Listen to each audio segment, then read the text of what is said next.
Goeiedag mensen, leuk dat jullie weer kijken. Vandaag zijn we weer bij Bliek Modelbouw. En vandaag gaan we twee verschillende auto's bekijken. Hier hebben we de Traxxas Max en de Traxxas Max Slash. Laten we eens even kijken wat hier het verschil van is. Als je deze twee auto's ziet, dan zie je eigenlijk al duidelijk verschil tussen deze twee auto's. Alleen zijn deze twee auto's eigenlijk qua opbouw bijna hetzelfde. Dus ze hebben eigenlijk ook hier in dit model bijna dezelfde onderdelen gebruikt als dit model. Terwijl dit eigenlijk meer een monster truckje is en dit dus meer een truckie, om het zo te noemen. Laten we ze maar even openmaken, dan zien jullie ook al gelijk verschillen en ook weer dingen terugkomen. Nou, het verschil tussen schokdempers is eigenlijk helemaal niks. Alleen de veren zijn volgens mij anders. Dus deze is wat lager.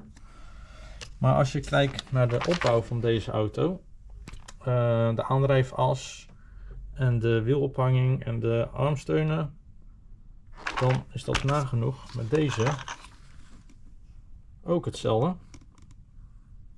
Ook de plastic aandrijfasjes, ook hetzelfde. Dus eigenlijk, dit is dan de V2 met de widebody kit, om het zo te noemen. Die zou je eigenlijk ook kunnen gebruiken in dit model. Oh, daar gaat de bel. Ja, er komen eenmaal ook klanten binnen, ook al is het slecht weer buiten.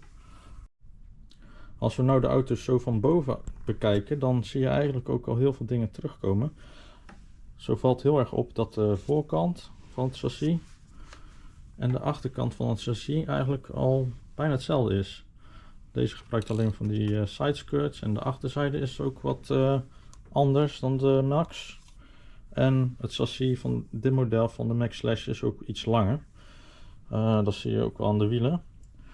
Maar voor de rest is hij eigenlijk gewoon bijna gekopieerd. En ik denk dat er ook wel komt omdat deze bij Traxxas en de meeste mensen die rijden met de Max ook wel heel erg positief zijn. Omdat dit ding gewoon bijna niet te breken is. Nou, de onderkant, zoals jullie zien, is eigenlijk nagenoeg ook hetzelfde. Ook dezelfde onderdelen. Alleen hier dus eigenlijk wel bij de Max Slash een nieuw onderdeel. Hier is hij plat. Zoals je hier ziet is hij plat. En hier bij de Max zit er al een bogeltje in, om het zo te noemen. Want deze staat al iets hoger op zijn wielen. En vandaar ook deze verandering. Tenminste, verandering niet in deze, maar verandering in dit model. Hier is hij vlak. De wheeliebar is iets anders. Deze is afneembaar, zo te zien. Ja. Dus dit is eigenlijk een los onderdeeltje. En dat is bij de Max eigenlijk niet. Hier zien we ook dat de motor ook iets hoger staat. Die staat hier op een soort verhoging of iets. Wat ook weer anders is als bij de Max. Bij de Max, even kijken, waar is die? Hier ook. Dan staat het chassis ook gelijk weer wat hoger. Dus hier valt hij plat op het chassis. En wat ik eigenlijk ook al mis bij dit model is een ventilator. Want ik vermoed dat die best wel warm gaat worden.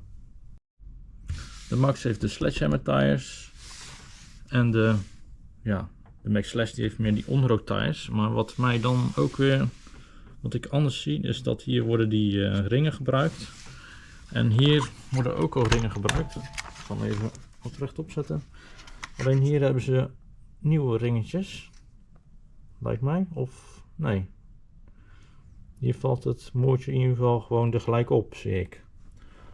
Of dit moet een los ringetje zijn. Of het zit in het wiel zelf. Dat je in ieder geval geen ringetje meer hoeft te gebruiken. Want dat vind ik ook altijd wel een ellende. Maar ik ben zelf wel overgestapt naar de upgrade. Dat je in ieder geval gewoon één moer hebt en gelijk alles goed vast zit.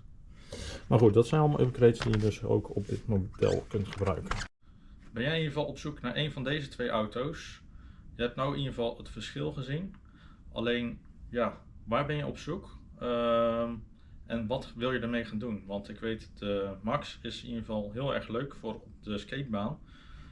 Waarentegen deze ook wel leuk is op de skatebaan. Alleen, deze is iets groter. En met backflips maken en zo is deze niet echt geschikt voor, nee. Het is meer echt een short course truck.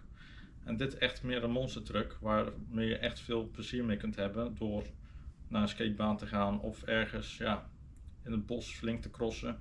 Deze ook, maar die is meer geschikt om ja, iets gekker mee te doen. De kosten van deze auto's, deze ligt op €650 en deze op €800. Daarentegen ben je er nog niet klaar mee mocht je met deze hobby beginnen, want bij deze moet je 1 accu hebben en bij deze 2 accu's en daar ook nog bij een acculader. Deze gebruikt een 4S LiPo accu en deze 2x3S. Dus hier zul je voor het gemak ook een dubbele oplader kunnen gebruiken en hier dan een enkele. Maar mocht je dan meer batterij willen hebben, dan zou ik er toch ook nog voor kiezen om een dubbele oplader te nemen. Dus waar kies je voor? Om naar de skatebaan te gaan of keihard te crossen op 6S met deze Max Slash. Vond je dit een leuke video? Even een duimpje omhoog. Ben je nog niet geabonneerd? Even op het belletje drukken. Bedankt voor het kijken en tot de volgende. Yes! Down, down.